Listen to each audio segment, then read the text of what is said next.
I enjoy using Anchor podcasting services. For one, it's an easy setup.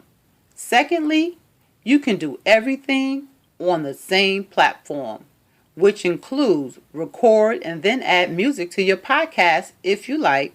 And once your podcast has been saved, you can then distribute it to other platforms with the click of a button. And did I mention that it's free?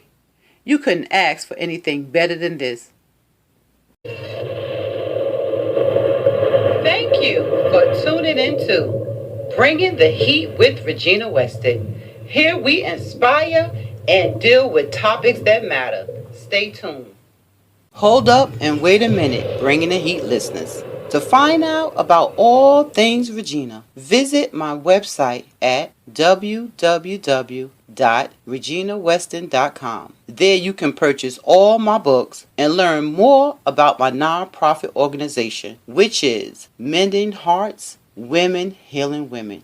And if you would like to support this podcast, you can do so by using my Cash App, $RWeston252. Now let's get into it.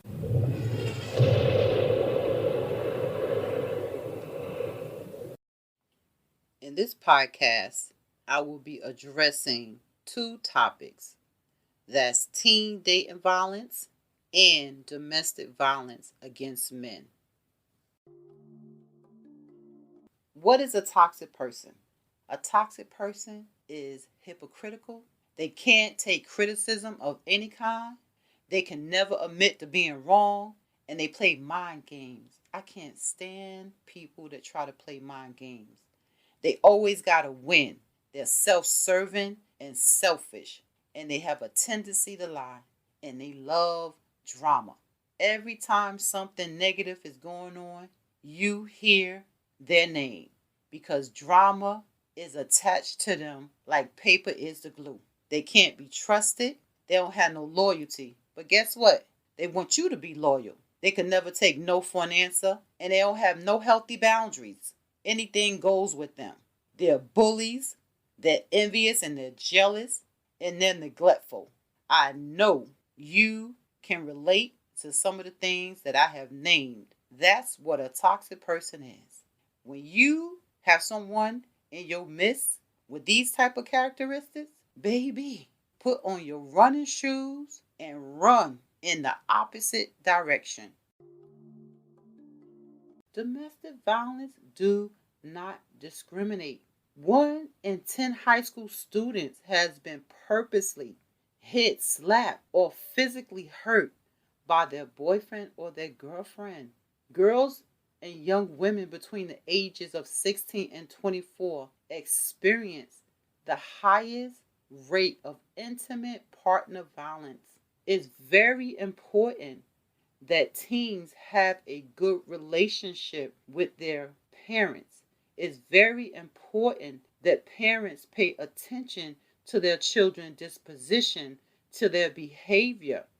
So when you see that something about your child behavior is off, that includes their attitude, that includes their grades, that includes them withdrawing from the family, look into it. See what's going on with your child. Hear them out. Hear what they got to say. You know why? Because their voice is important. What they have to say is important. I know you work. I know life is hard, but your child did not ask to be here. You have a responsibility to pay attention, to be the protector of that which you give life to.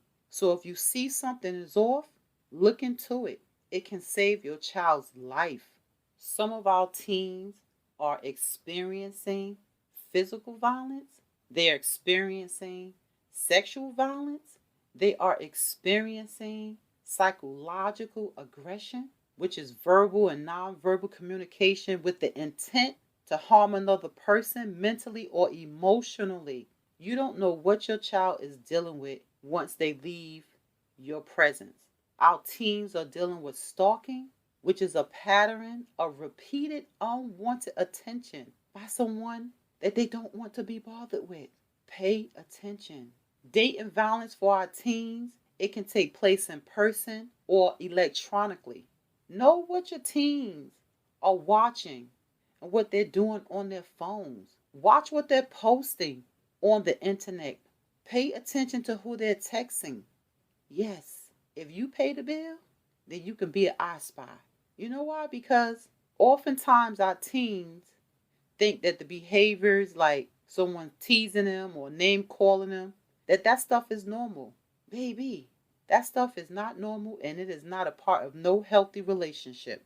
And it can become abusive and it can develop into serious forms of violence, which is why our teens need to know what healthy behaviors are in a relationship and what unhealthy relationships are.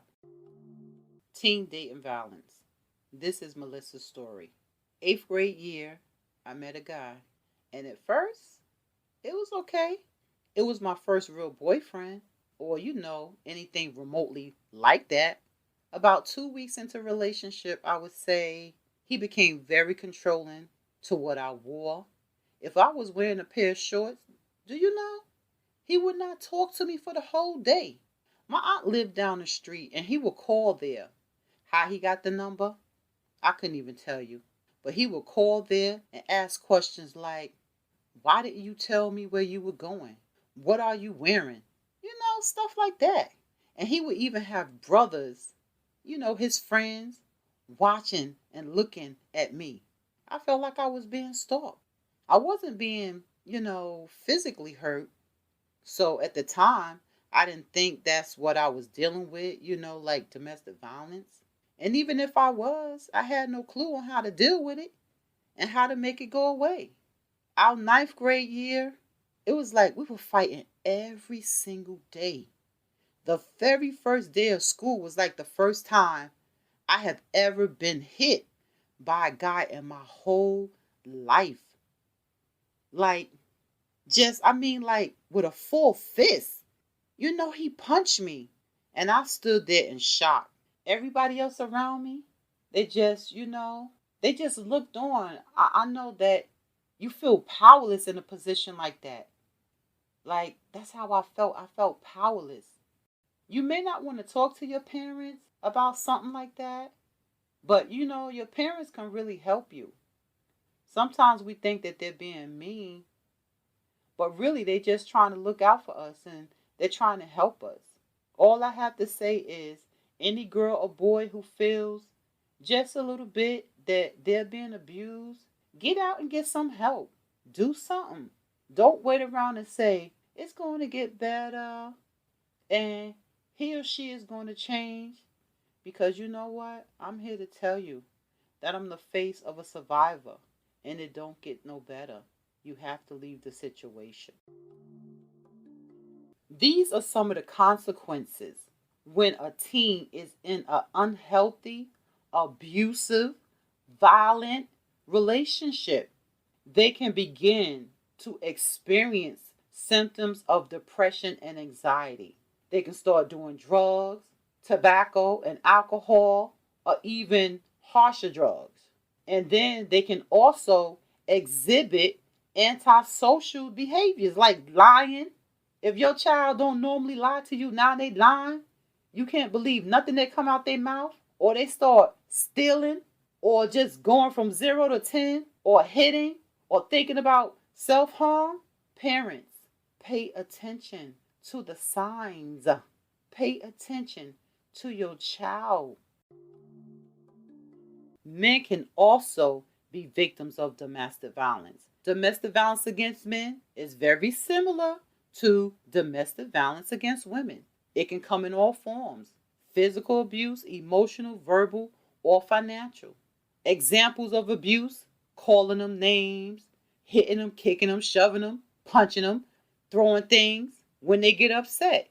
Ladies, if you are doing this to your boyfriend, to your mate, the same thing applies to you. Keep your hands to yourself. This is David's story. I was a single dad with children and remarried. What an idiot I was.